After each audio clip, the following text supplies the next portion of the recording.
Hey, good morning. This is Corbet. And Corbet's going for his snacks, which are little apple flavored snacks.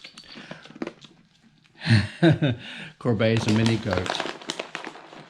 So today I thought I'd do a video about a secret feature that YouTube have introduced that they're not being very honest about, and I think is certainly affecting me, and might be affecting you.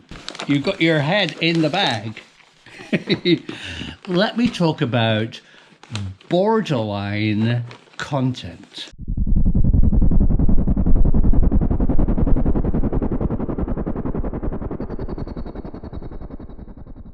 So if you are a YouTube creator, this will be of great interest. But if you're a viewer of channels like mine, who kind of deals with subjects that the media treat badly, I think YouTube are trying to stop us.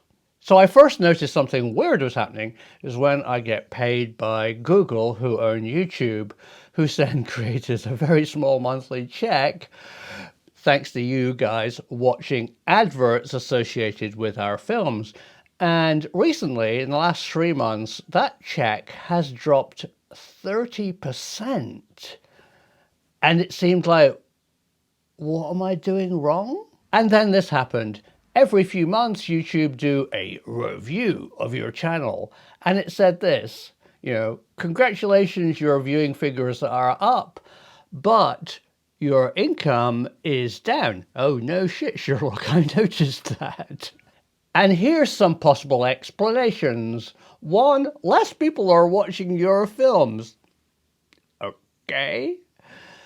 2, and this is the relevant one, we are placing cheaper, lower cost adverts on your content because of its subject matter. What? And 3, advertising revenue is down due to this virus thing. Yeah, I'm sure that's true. But number 2, what's going on? And then something else kind of twigged.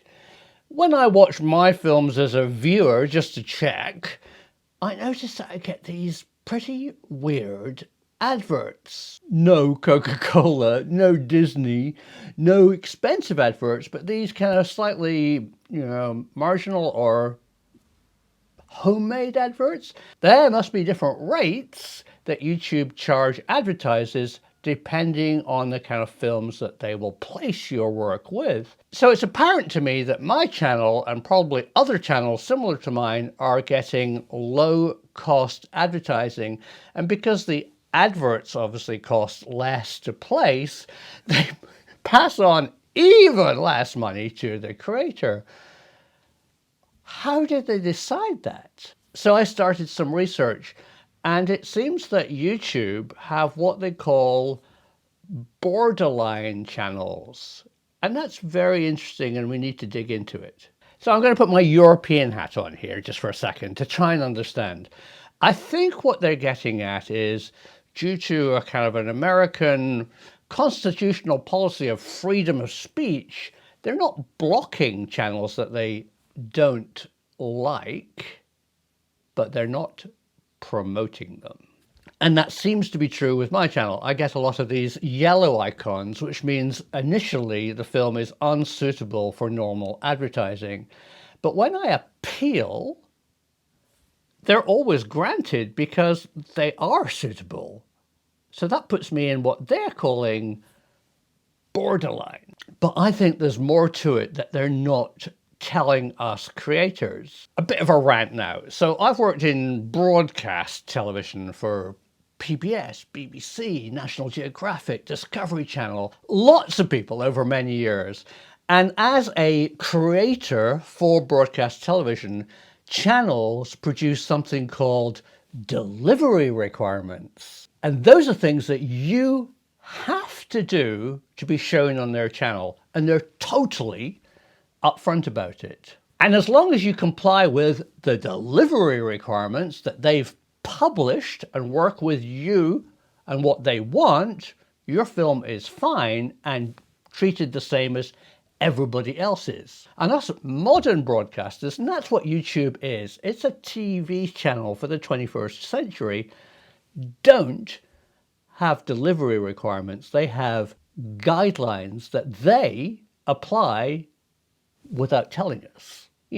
Look at this guideline. I mean, that's a catch-all. How do you make films when they could block it, demonetize it, or worst of all, what they do is zero promotion? And then YouTube really messed up. They did this. What we see here, if you understand this graph, is they started promoting the film outside of their borderline guidance. And the film rocketed up because it was interesting, people liked it, and suddenly it went from 2 men and a dog to a whole bunch of people watching it and reasonable ad revenue. And then this happened. They switched it off and it went back to zilch. So of course, I am a creator. I do not work for Google. I do not work for YouTube. I do not actually know, because they're not telling us, what the exact policy of borderline channels are, and if my channel is borderline. Are you affected by this? Both viewers who are not seeing channels that they might be interested in, or creators who aren't getting the ad revenue or the promotion that their channel deserves. How do we find out if we actually are borderline, and what are their exact restrictions? I'm very interested to hear what you have to say as a viewer or as a creator out there. Is this affecting you? Without knowing what's really going on, the truth isn't out there.